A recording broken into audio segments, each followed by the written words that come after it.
Today our topic is addition, decimals addition అనమాట.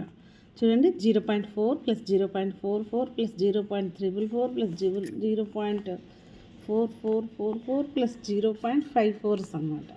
వీటిని ఎలా యాడ్ చేయాలి, అన్నీ ఒకదాని కింద ఒకటి వేసుకొని అడిషన్ చేసుకుంటూ ఉంటాం కదా, అలా కాకుండా చూడండి. అయితే సేమ్ నెంబర్ రిపీటెడ్ అయినప్పుడు మాత్రమే ఇది మనకి పాసిబుల్ అవుతుంది అనమాట. ఇక్కడ ఏ నెంబర్ రిపీట్ అవుతుంది అంటే 4. సో 4 మల్టిపుల్ 4 టేబుల్ గుర్తుంటే సరిపోతుంది అనమాట. ఎన్ని 4s ఉన్నాయి? 1 2 3 4 5. లాస్ట్లో ఎన్ని ఉన్నాయో అది చూసుకుంటే సరిపోతుంది. 5 4s ఉన్నాయి కాబట్టి so 4 1 is 4, 4 2s are 8, 4 3s are 12, 1 ఉంటుంది, 4 is 16 plus 1 17, 4 5s are 20 plus 1 21. 5 numbers తర్వాత పాయింట్ ఉంది కాబట్టి 5 డిజిట్స్ తర్వాత మనం పాయింట్ పెట్టేస్తే సరిపోతుంది. చాలా సింపుల్ కదా.